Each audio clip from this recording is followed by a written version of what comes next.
Hey, I'm Randy Younger, New York City's go-to film enthusiast. Every week I dive deep into the world of cinema with special guests from the New York City film scene. Whether I'm interviewing industry insiders or comparing the latest releases, there's always something for every movie lover. Join me as I explore the magic of film and discover what makes these movies unforgettable. Hey guys, I'm Randy Younger, and there's a special edition of Under the Radar, bringing movies and people together one frame at a time. And with me tonight, I have acclaimed filmmaker and trauma royalty, Mr. Brandon Bassham. Bassham, you said it right. Hey! You're one of the few people to ever say it right. Good. Congratulations. Thank you. So I'm a little biased tonight because I was actually in your film, Bring On the Damned, and I was an extra on that, and it was wonderful. It was so much fun. You run a great ship, and I was so happy to be a part of it, even though you can only see a sliver of my forehead. But it was still fun. It's a sliver. It's a yeah. Every sliver counts. There's no small slivers. That sliver is on IMDb, so I thank you for that. So let's just jump right in. How did this all begin for you? What was the origin story of you? What was the beginning of your career? I know you were a writer with UCB. I know you're a teacher with them now, and you're also a filmmaker, a writer-director. So how did it all begin? What was the fascination? What was the genesis? Oh, well, it has to go. I mean, I'm from Florida originally, and somewhere, I don't want to go too detailed the backstory, but I got into Mr. Show, the sketch comedy show, Bob David and David. Cross, Yeah. right? Yeah. I didn't know what I was doing in my life. I was like, I don't know. What am I gonna just put a gun in my mouth? And I found that I got a VHS tape of this is how long ago, and it just had a couple random episodes on it. Okay. And I loved it, and I watched over, and I was always a fan of comedy, huge fan of The Simpsons, huge fan of SNL and all that stuff, but it never occurred to me to try to write anything like that. I was never like, one, I didn't think I could do it, but also none of that, as much as I loved it, never felt like me. That was the first show, like, this is what I would do if I was writing. Like, this is me, this is my ideas. And so I got obsessed with it. And that's when I first started writing sketch comedy. Okay. And, it was, I think I was like, maybe I'll find those guys online and send it to them. And by once I finally wrote, so I finally found them, like, the show had already been canceled. And by maybe like a year or more by that point, but I had no idea, like, well, what do you do? How do you? It didn't seem like a feasible thing to get into writing or making movies or anything like that. Sure. But I was so obsessed with writing that I'm like, well, I got to do something with these. And then I started debating going to film school and things like that. And I started for a few classes, but around that time, the first consumer digital cameras came out, the GL and XL1s. Okay. And that's me and my friends who worked at Blockbuster at the time were like, well, instead of film school, what if we just buy a camera ourselves and start making stuff? Smart. And so we got a camera. One of my friends got a bootleg copy of, I think we were using Premiere then or Final Cut. Okay. And got a bootleg copy of that. Like, let's start making sketch videos and stuff. And this is way before that was a thing. This is like the 90s still. Oh, wow. Okay. So this predates, there was nowhere to upload. We were uploading stuff to like sites. You used to have weird internet sites that'd be like, here's a porn video. Here's like the video of the Winnebago Man. Here's a snuff video, and then here's our like comedy video, our commercial parody of a anti-smoking ad. And so it was that kind of world. Gotcha. But it was like practice. It gave me it wasn't like a realistic goal. I was really gonna ever do it professionally, but it was something to do in our youth. Right. And we just kept doing it, and through there I met a few people and started to work on. I have NDAs on some things I got like hired to write some real shitty stuff because there was a point where I was in Orlando where they filmed a couple things in Central Florida, and so people got the idea that Florida was going to be the new Hollywood. Okay. And they're going to move production there, and so which people were considering doing. Okay. But then this is late 90s. Yeah. Okay. But then Central Florida, like, well, we should start charging Hollywood prices then. And then, like, well, that defeats the purpose of them coming to Florida to film, so they priced themselves out, and no productions really started. But we had a lot of Florida has a lot of weird people that have a lot of money. You can't figure out why. A lot of Tommy Wiseau types. Yeah, right. And so I ran into a few of them that were like, we're going to make a movie. And, like, since I had had those couple videos out and they could find them, which was nobody was doing that really at the time, at least not that we knew of. Right. I got paid gigs to, like, write screenplays for people and to write a TV show for somebody, which... Again, we got been fighting for a while, so I haven't heard from him in years. I'm sure he's not around, but he would see. I did sign an NDA with him of how much he sucked, and what I can tell you that off air, what a horrible experience that was. Sure. Or a funny experience, but But I did a few of these things, and I tried to join some sketch groups and start some stuff then. Okay. And I was, and this is again, moving into the early 2000s now, I was like, I'm going to make a movie. That's what I want to do. And so I had written these scripts, but every time I tried to organize people into doing it, people like to talk about it. When it's time to actually film, They don't want to just do it. we do one day and then they quit. Or they never come back. A lot of film school guys talk about when it's time to actually film, then excuses not to follow through on it. Well, because you have to put your money where your mouth is in. Right. It's easy to talk about how good you are. Right. When you actually have to show it, then you realize, It's a different animal, yeah. And so I couldn't find, and I had a few heartbreakers of like, guys, people organize to film something. We film 2 days and everybody bails. And I had just kind of given up. Oh. And around that time, I met my wife, or we were dating then. And she finished film school, and she's like, let's get married. Like, let's just move to New York. Okay. And I was like, at that point, I'd kind of given up on it, but like, fine, let's do it. And so we moved to New York in like, the early mid 2000s. Okay. And when we got here, I'd kind of given up on writing. I was kind of, we moved here for that, but I was kind of so like burned out and beaten down by that point. I kind of, and this is the early days of like, Friendster and even pre-Facebook. So I was like trying to reach. Zanga, by the way. All I was having all of them, and I was trying to like reach out. And I moved here, and I had all this film gear. So I'm like, well, I'll try to find local comedians. Maybe they want to film video, and most of them were just assholes. Oh, really? Huge ass. And I was like, this is like Anyone you can mention, or no, they're forgotten. These are people who did not make it. These All are right. not. These are people who are giving you the hi hat. Who like you really shouldn't be giving me the hi hat. All right. But and I was kind of constantly going. My wife, is a surprise for my birthday when we first met, signed me up for classes at Upright Citizens Brigade to take sketch classes. Nice. And it's one of those things I thought like I'd like to do that, but and back in my mind, like, it's probably not worth. It's probably a scam. It's probably some bitter old washout that's teaching the classes, which is what it is at some of the other theaters. Okay. But it didn't occur to me as people on their way up. Okay. And it didn't occur to me that I'd meet other people in class that I could start doing stuff with. And that's what happened. I went to the class and kind of, immediately, someone who became my writing partner for years and years was in my first class I took there. And a couple other people we started, when that class ended, we all kept doing sketch together. We took some more classes together. Nice. And then I ended up making a house team at Preston Brigade where we were doing sketch shows every month. Okay. And so I got into sketch. And while I was there, I started filming lots of sketch videos, and I became kind of like one of the go-to film guys there because I had all my equipment, so I'd film shows. That's cool. People needed videos shot. Me and my partner Pete would shoot videos for them, and it got me kind of more entrenched. And I started, just writing a lot, and I made a lot of comedy videos. In the So early your 2000s. wife gave you the gift of Yes. like a gift certificate to UCB. That's amazing.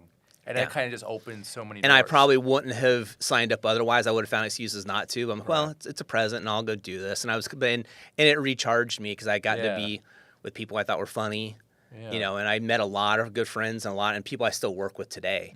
And I didn't perform. I wrote sketches. I was a writer for the teams for several years, did tons of videos, had a lot of internet videos there and things like that, did many different sketch groups. And as the internet comedy boom was winding down a little bit, when it became a little too corporate and Funny or Die kind of went under, and Facebook kind of changed their rules to where if you posted stuff, nobody could see your videos. It used to be like you make a video, you put it online. Yeah. If you have thousands of followers, subscribers, they would all see them. And then it got to where you'd post a video and like 2 people would be able to see it. And I was like, well, this is going down. This is going nowhere. The comedy video boom is done. But what I really wanted to do is make a movie. That's what I always wanted to do. That was always the dream. Right. So I was debating, like, do we try to make a short first and then extend? I'm like, if I'm going to do it, let's just make a movie. Let's just go for it. Let's do it. And I did try to hedge my bets a little bit. My first movie, Fairtown USA, is very sketch heavy. But it is a big ensemble piece. It's like 5 stories that kind of interconnect. Okay. And that was done thinking, well, if we don't finish this, at least we can edit this into a handful of shorts because they're different. They're disconnected. They're kind of their own little storylines. Right. And I got my friend Ray and a few other friends, and like everybody from UCB has a ton of. It's a whole team effort. It's like 80 people in the movie. Okay. We made it for $10,000. Like I want to make a movie, and we went to do it. And shockingly, that's a feature. Yes, feature film. It's our first movie, feature film. And we got it made and completed and turned out pretty well. Okay. Considering, didn't really know what we were doing. I mean, I'd done a lot of short videos, but shooting a whole feature is a different beast. But at this point, were you involved with Trauma or? No, this is before Trauma. This is all me and my friend Ray. Okay, cool. We tried to, we met with my other friend Ryan, who is a professional. He does commercials. He works on shows. He does everything correctly, very he has all the permits, everything is done by the book. And so we talked to him like, what do we need to make a movie? Because we're going to do a Kickstarter, and we're like, what's the bare minimum? And so he runs like, we have to do this, you have to do that. Here's all things you have to have. And immediately he had our budget up to like $70,000. I'm like, or we can't do that. So instead, let's tell everybody to meet Saturday. We'll just start filming stuff. We're just we're just gonna go in. It's kind of ignorance is bliss. Like, Let's do it. Let's just be dumb to show up and try to film and see if it works, and it worked. Because like I said, we did this early days of Kickstarter, and I was thinking, maybe we'll get, we got like $6,000, and then the rest I put on my credit card, which have only recently got my first 2 movies paid off from what I put on my credit card. Wow, a true artist, I must say. And then we did, and we spent like a year working on it, and it turned out I was very happy with it. But as we were wrapping it up, because I spent a long time editing it, and we started doing the first screenings, I had a mini panic attack because I'd been very prolific. I was constantly writing, doing shows. I'd done so many like sketch videos and stuff. Like I'd done like 50 or something, or 60 in like a 2-year span. There's so many. And I was like, all I did this year was this movie. What if nobody likes it or it doesn't work? A whole year's wasted. And I was like, we need to do something quick. So we quickly maybe we should try to do another movie real fast, but let's make it simple. Feartown, USA is kind of more big ensemble, but it's also kind of sprawling. It's kind of ambitious for our first movie. So let's pick like a one location, like a Halloween thing, like a slumber party. So it's one location. We could film a lot faster. What happened was we had that idea. So it's like July 1st. And so I just reached out. Hey, if anybody has like a big house we could film in, could you maybe let me? I was thinking this could take months or a year before we get to it. Immediately, my friend Khalid was like, my parents have a huge house in Long Island. They're leaving at the end of the month for like a couple weeks. So so July 1st we have this idea. August 1st we're filming /ing. Nice. That's how quick I had to write it in like 10 days. I had to organize it, cast it, and get it all planned. And August 1st we were filming, and we shot that early. We shot it on August 1st. We did our first screening on Halloween of that year. It was again one location. And small group of actors, and we burned through it. And I did see the /ing and the sequel. The first one, that house it definitely has character. So it's our friend Khalid's house. You picked it very well, I must say. Well, it picked us because we'd had no other options. But it was a really great house, and it's like, and our friend owns it, so it's like we have full access, and his family's super, accommodating. Nice. So we did that. So then, we started filming. 2013, like in the summer, we started filming Feartown, USA. By the end of 2014, we had 2 feature films done. Nice. And I had, we were doing local screenings in the backs of bars, and the UCB used to have a theater. We would screen it there. Videology, the late great Videology in Brooklyn. Saloon in Jersey. Lucky 13. Yeah. I was there for a screening of the So we had like it was pretty good. So we had 2 done and pretty happy with it. And I started to finally put them online. I was trying to do it myself through like Vimeo and try it in. But within a week of me posting those, and we had sent screeners to or copies of the movie to Troma. Hoping I was like, well, maybe we'll get them with Troma. And I had no connection to Troma other than I was a fan and knew them from from the kid growing up with them. But I had no real interactions with them. But we sent off, packaged up the movies and sent them off. Nice. We had just posted our movies on Vimeo. It had been like a week. I got the package sent to Troma, came back in the mail. Ray had put the wrong postage on it, and it came back to you. And I was like, "Oh man, this is no." And I already thought it was going to be like it could be months before they ever get if they ever even look at it. And I didn't know Troma. I didn't know how they operate at the time. They're actually very easy to talk to. Yeah, sure. I was like, "Oh no." That same day, like hours later, John Brennan, who was Lloyd's assistant at the time, who was he was the music conductor for Joe Bob's Drive-In. Oh, cool. He messaged me on Facebook. He's like, "Hey, I watched your movie. I think he'd watched one of the Feartown or I forget which one. And hey, would you be interested in talking to Troma about it? Like it's because one of our actors, Amber Nelson, had worked in a sketch group, Murder Fist, who had performed at Troma Fest, and so they all kind of knew. So John's like, "Oh, I'll watch this movie with Amber's in." And then I'm like, "Well, yeah, I actually have 2 movies." So he went back and watched the other one. And he's like, "They're both great. You should come in and talk to Lloyd." I'm like, "Okay." And that's how I got involved. I went and met Lloyd, and very cool. Took a liking to me, and John really helped us push us through. And they distributed the movies after that. They picked them up. We were off for a while. Then they got us on, there's different streaming sites like Prime and stuff. Right. They put it on Blu-ray for me. Right. And they got a few screenings. /ing is on Prime now, but the /ing 2 was not, unfortunately. They come on and off. They're all on Tubi. Yeah. And also obviously Troma Now. And Troma, they're all on Troma Now, which is the best place to see them because you're going to make sure they're unedited and stuff. Yeah. They have all been on Tubi. I believe they're all on Plex, although I never use Plex. That's new. And they on Prime they come and go. Okay. But they've distributed the first 2 movies for me, and that's how I got involved. And once I got involved through that, Right. Lloyd took a shining to me, and again, John and Justin Martell, a few other people like talked to Lloyd about having me write his new movie, hashtag Shakespeare Shitstorm. Right, He's doing which another is awesome, Shakespeare by the adaptation. way. Thank you. Very disgusting, but in a beautiful way.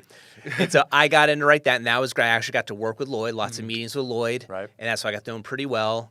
And we worked on the script for a while, and then while they were filming that, I filmed the Slashing 2, the final beginning, which I was filming it kind of on my own. Right. And then we ran out of money completely. Okay. And then Troma came in and helped us finish it. So they like co-produced it or officially produced that one. Nice. And then that was a few years ago. And then Bring on the Damned is the first movie. They have 100% Troma. They produced that from start to finish. Michael and Lloyd took care of me from up front, and they guided us all the way from it's 100% Troma. And now you serve as writer, director, producer?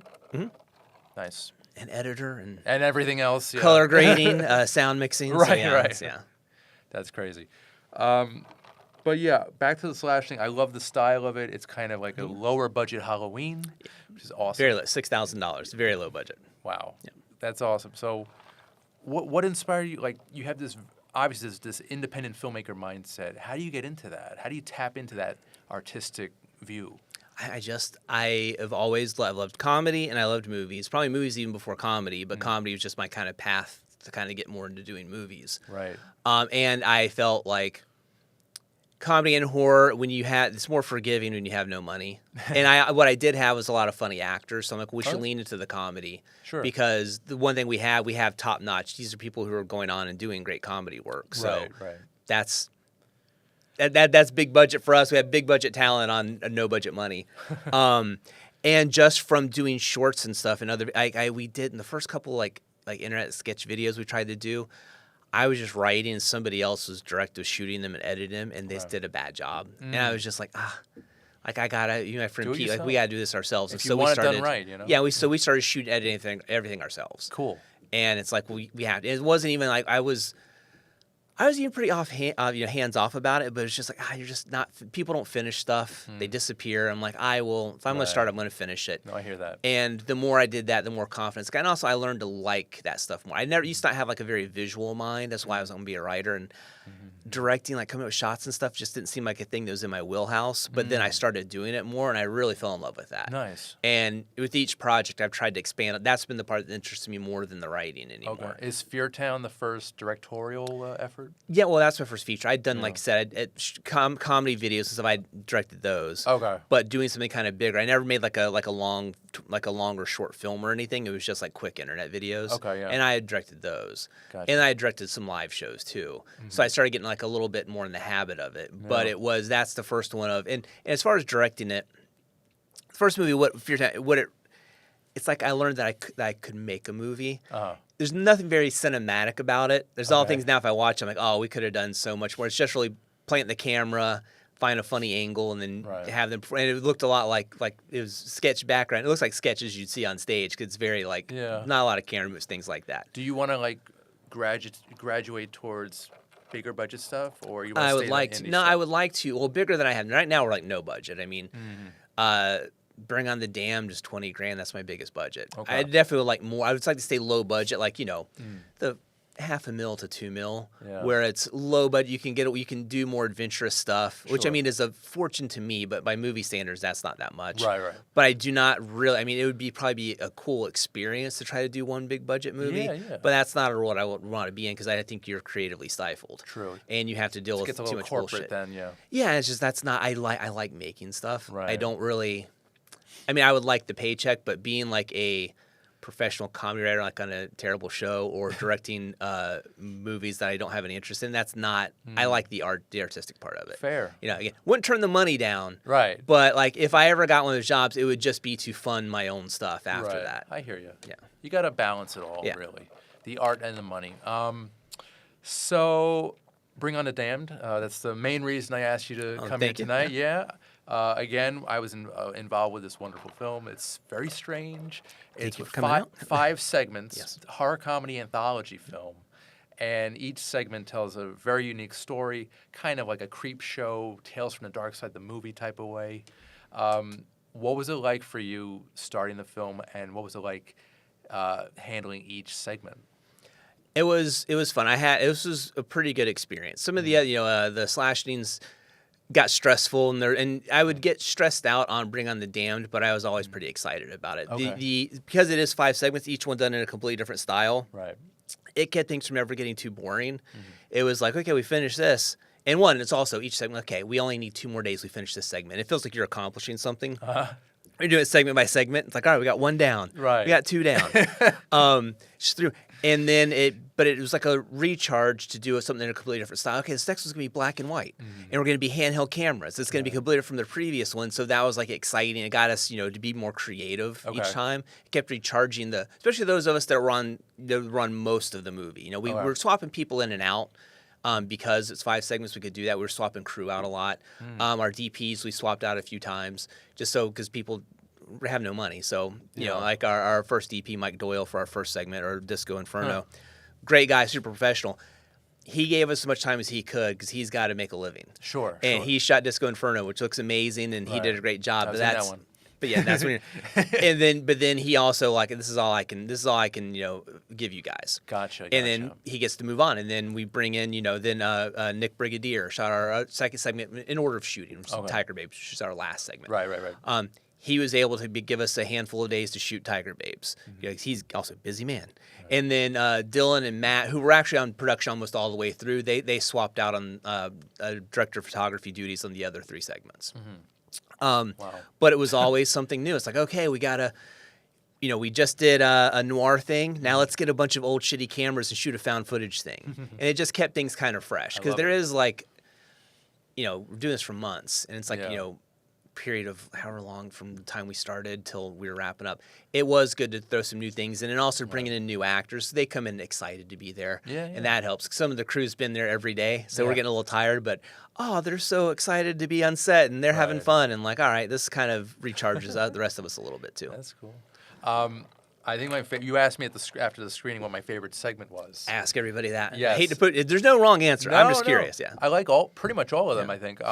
But I think my favorite was the film noir, floating alien in black and white. That was very different, very well made, and I forget the actor's name. Johnny Ferry. Yes, he's fantastic. Great Johnny Ferry. He's very talented, like a younger Bruce Willis. Yeah. He really brought a lot to that scene, that segment. What was your favorite segment, actually? Kind of all of them when I'm watching them. Sure. Disco Inferno is our centerpiece. That's intended to be our best. I put the most into. Tiger Babes I've been working on and I'll describe parts I worked on, but Tiger Babes I worked on for a while, and that feels so personal to me because it's so silly and nobody else is going to let me make that.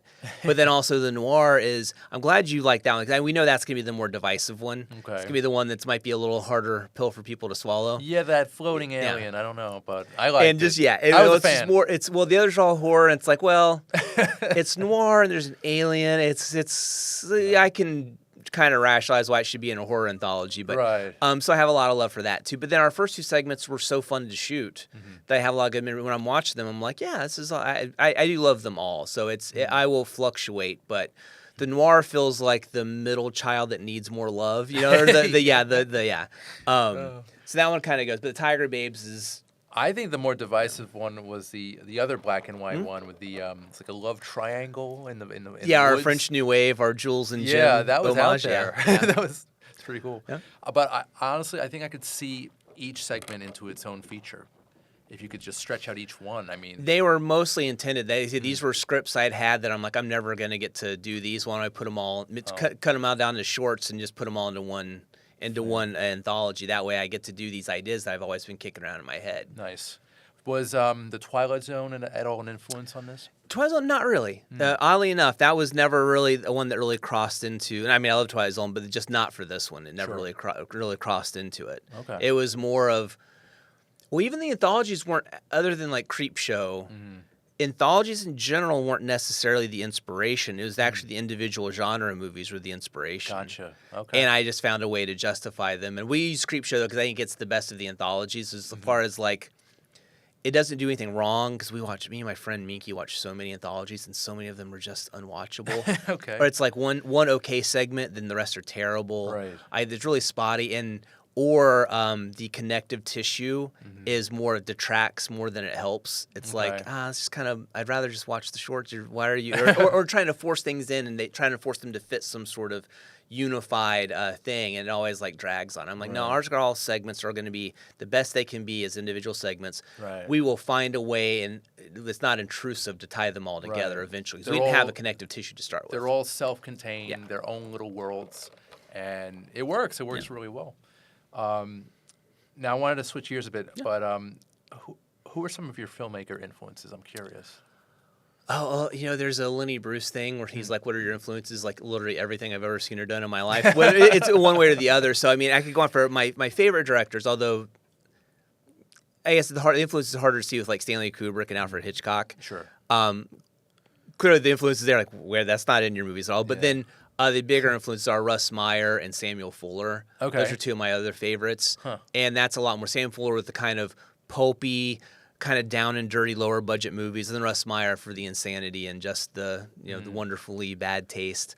And then lots of like Mr. Show's a huge influence. The Simpsons are a huge influence. Sure. And then De Palma's a big influence too. Right. I mean we definitely still a lot of. I just think it's funny to try to do De Palma stuff on no budget because these extremely amazing camera movements and like technical trickery, right? And to try to do it when you have no money, I think to me it's part of the joke. Well, I think you also have a strong Sam Raimi influence too from your work. Absolutely. Well, especially the first Evil Dead, just kids running and gunning and having fun, and like I said, the just exuberance and ignorance can be great. When you know too much. That's how I think film school is one of those poisons people. I know a lot of film school people, and they approach everything in such a soulless, just empty way. And they'll make these shorts that they spend a fortune on. They'll spend more on a short than I spend on a feature film. And it's like, technically, it's good. It looks great, and you have your high-end cameras and the lights, but did anybody enjoy making this? This is so fucking dull. I know. It's just so dull, and and they're just so self-serious. Do you not want to have something exciting and fun? Well, that's again that's the artist versus the moneymaker, and you can't sometimes marry the two. They're kind of just separate things, and they cloud your judgment and make things not fun, which is unfortunate. Some challenges you faced on set for Bring On the Damned?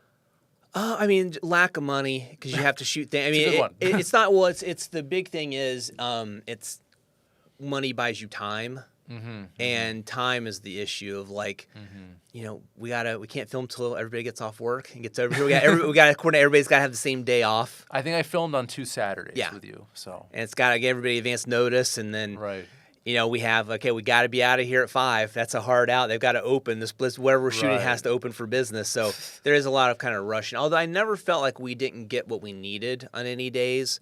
But that tends to be the hardest thing is just no money and trying to get we were lucky to find some great locations we kind of stumbled into. Definitely. And we were lucky that when we did that, Troma came through and helped us get the important locations, and then we used our no budget skills to film in the same room 3 times to film in Troma's office and basement and try to make it look like a police station or a church or, That's awesome. And I've been to Tromaville. That's in Queens, and it's fantastic. And it is a house. It's just a house that they convert into offices. Real do-it-yourself. Yeah, it's you see every old Troma prop laying around. Yeah. Posters from forever ago, film canisters laying around. About a year or 2 ago, I bought a Toxic Crusaders action figure because it was very nostalgic for me. Yeah. And that was kind of my introduction into the Troma world. And I still have it. I got it displayed in my apartment. But yeah. So what is it? You're now entrenched in Troma. You were in. How does it feel? It was good. It's got a good supportive community. Lots of other people I like working with. A lot of other filmmakers that I respect and like being part of. We're actually going on tour with all the new films. We're going to tour Hands Across Tromerica. Ooh. That's going to be as marathons around the country of. It's I'm probably going to miss somebody, so I hopefully not. But it's Bring On the Damned. Okay. Sweet Meats by Ricky Lore.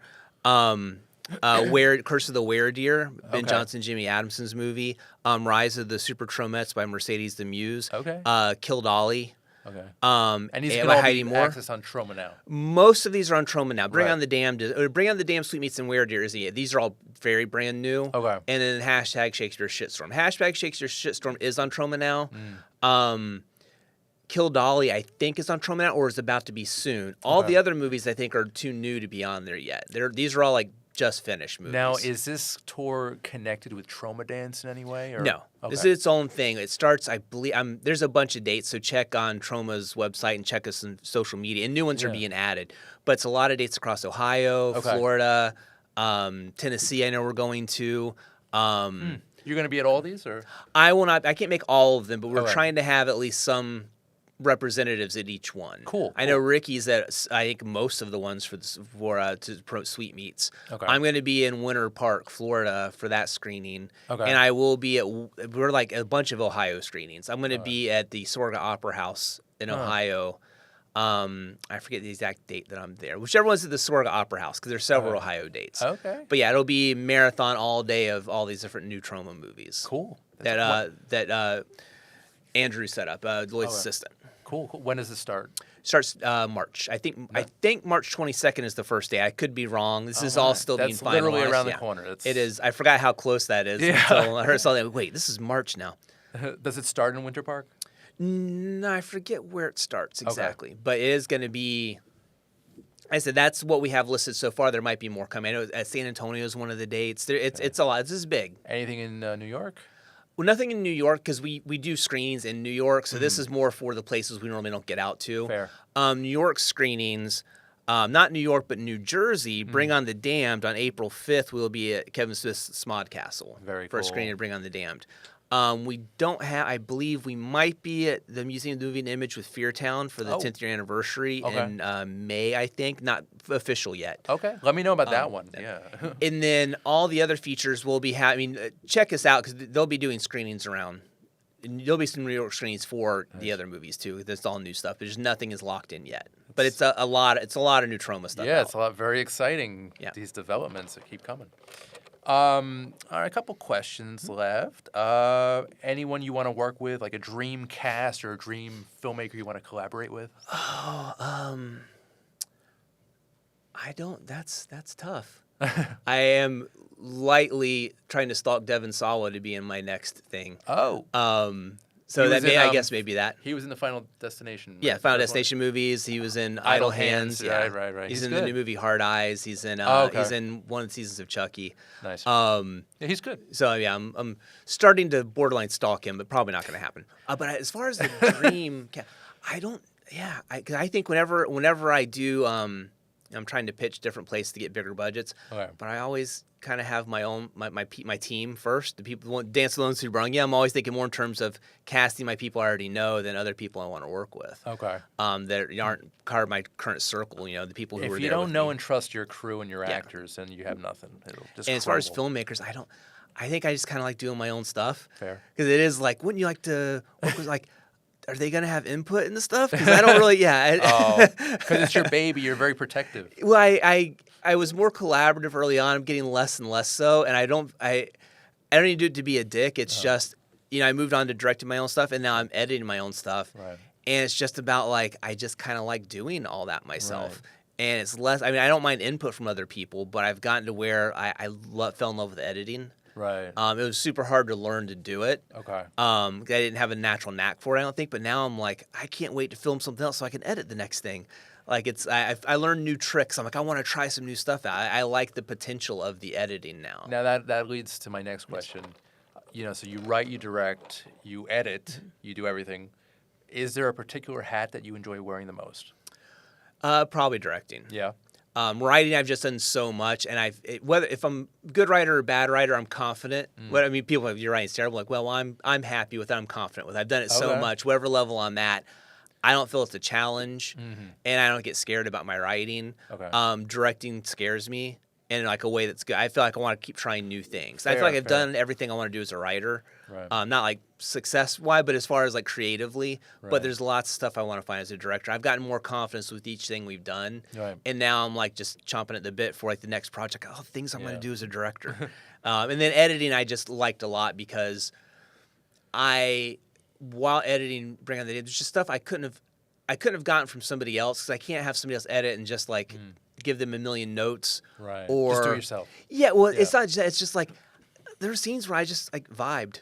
And I was just like, I'm gonna try this, and it's like I can't tell somebody else to vibe on my behalf, you know? Right. It's like, no, this means this is personal for me, and now that's what I kind of want to edit. It's like I just want to try stuff that somebody else wouldn't do. It's like I'm trying weird shit that I want to try for my own personal like view, and I can't just have somebody. I can't do that to some poor editor, make them recut something 25 times because I just want to see something. Right. So I like editing, but directing is my favorite thing. That's your favorite. That's my favorite. Yeah, and that's the thing that's the scariest to me. Right. It was I thought my weakest point. Okay. And so I've with each thing I've gotten more confidence and more excited to try new things with it. And whatever scares you or makes you uncomfortable, then you do it because it'll make you stronger. Yeah. Well, also it's like my friend pointed out today that I function on misery. I have to be miserable to it's part of my process. I was not consciously aware of that, but I'm like, yeah, you're right. I do kind of make myself miserable in order to get to where I need to go to make stuff. I don't know if that's sad or inspiring.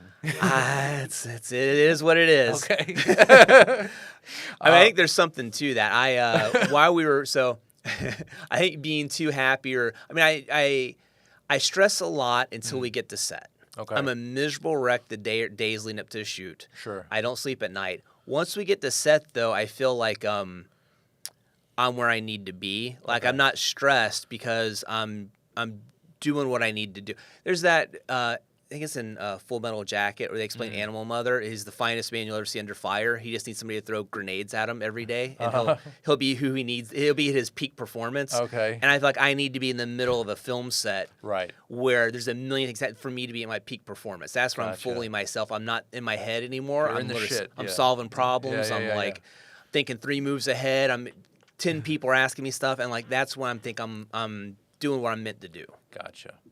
Now, speaking of moving ahead, what's next for you? What's after Bring on the Damned? We are. If you can divulge that information. There's a couple things we're pitching that I probably can't talk about too much. I'm trying to get bigger budgety stuff. Sure. So one I won't talk about. One main thing we're definitely doing is. It's another short that may be part of Bring on the Damned 2 if we do a Bring on the Damned 2. Volume but 2, but there's definitely a segment that we're going to do first, whether it becomes part of something else or Bring on the Damned 2. Cool. We're definitely filming a new segment for that. More of a punk rock themed mashup with William Lustig's Maniac. Okay. Like very gritty, dark New York, like a serial killer turned loose in CBGBs type thing. Sounds like Maniac Cop. Or That's what we're kind of going for. We're going for that type of movie. Right. But with like a new wave punk music background. Throwing to a little Return of the Living Dead in there. Yeah.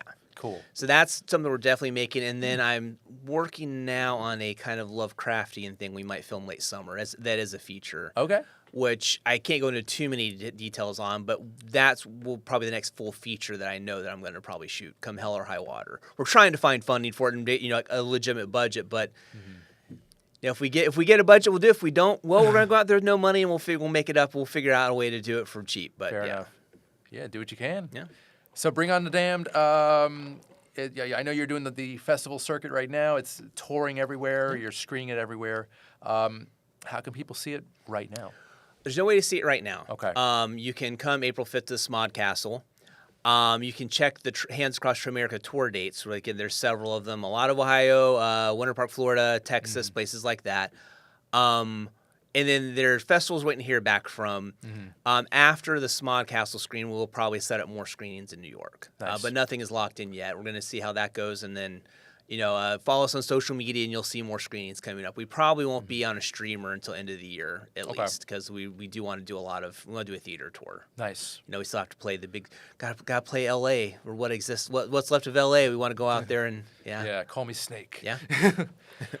Brandon Bassham, I want to thank you so much for your time today. Thank you for having me. I really appreciate this. amazing. Yeah, thank you for being in our movie. Yeah, thank you. It was a dream. I hope to be in more. Yeah. And if you want to also check out other Trauma films, just download the Trauma Now app and subscribe to that so you can see all of the great films for the past 51 years now. Yeah, it's most every but there's lots of stuff that's not even Trauma made that's on there. Just some really great cult classics, and the first month is free. Perfect. And other new movies, like hashtag Shakespeare's Shitstorm just appeared on Troma now finally. Cool. It's Lloyd's most recent movie. Although he has a new one he just filmed that they're working on. They're editing now. Okay. And other new Troma movies like Eating Miss Campbell by Liam Regan. Okay. And like I said, I believe Kill Dolly will be there in a few weeks. Cool. And if you watch Shakespeare's Shitstorm, make sure you're not eating while you watch it. So, Brandon, thank you so much. The Shitstorm is not false advertising. Yes, it is exactly how it sounds. Brandon, thank you so much for your time. This is awesome. I'm Randy Younger. This has been Under the Radar, bringing movies and people together one frame at a time. We'll see you next time. Take care.